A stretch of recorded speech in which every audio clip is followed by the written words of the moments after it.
Hello everyone, Sir Williams again. Just want to do a video on John 20:28 is a popular proof text of people who believe in the deity of Christ. I do not believe in the deity of Christ. I don't believe this verse proves that Christ is deity in any way. And I just like to give my reasons why. Basically, the premise of the proof text is Thomas here calls Yeshua God, so therefore only God can be called God, so therefore Yeshua is God. Very simple. The thing about this premise is the fact that the Bible would have to agree with you on your premise that only Yeshua can be called God. So Thomas says to Jesus, "My Lord and my God." God here is translated from the Greek word Theos. Okay, so also the Greek would have to agree with you. The Greek would have to agree with you when you say only Yeshua can be called Theos. Okay. The Greek Septuagint, it is if you don't already know this, it is a book that was, it's basically a translation of the Hebrew Bible, or which is commonly known as the Old Testament.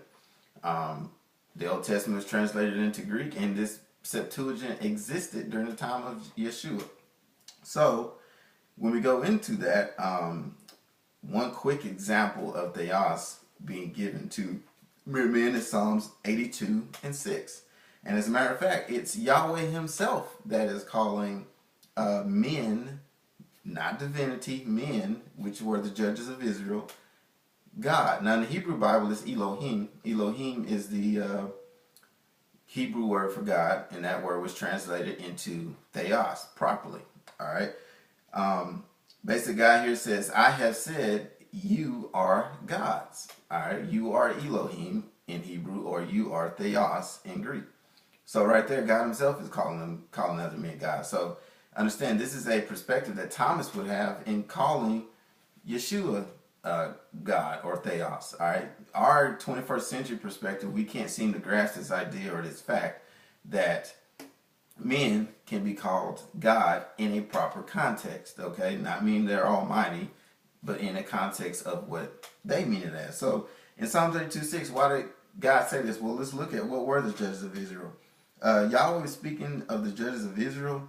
They were called gods not because they were gods as in deity, since there is only one true God, but rather because they had God-given power and authority over the Israelites as representatives of God, and were men to whom the word of God came, according to Yeshua.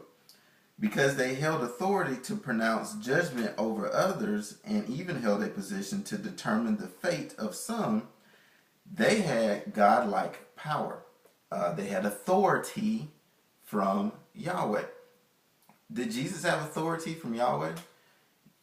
Yeah. And Thomas, following Yeshua, would know this. He's heard, he's followed Yeshua around. He's heard what he's been saying and preaching.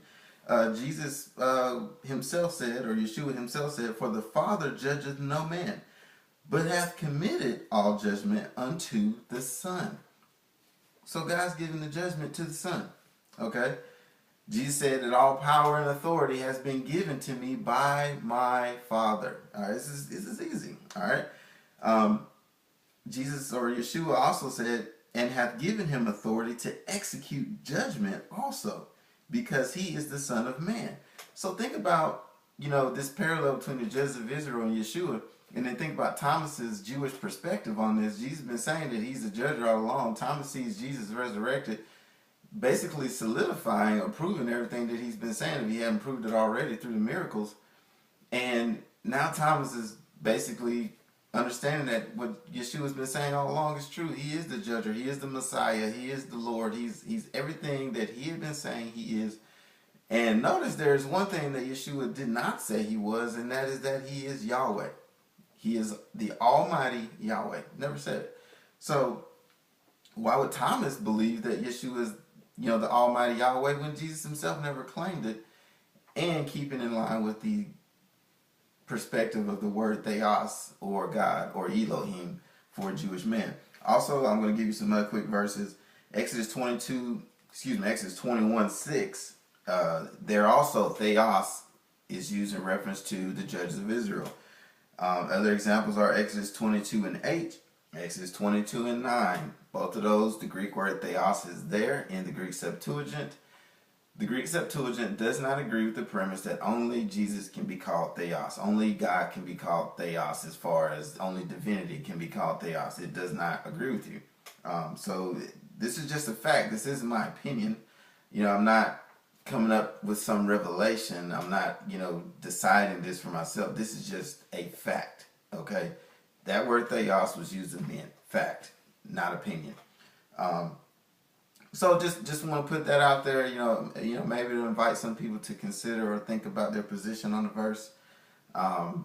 As always, I do appreciate, people watching the video, whether they agree or not. And peace to everyone. Shalom.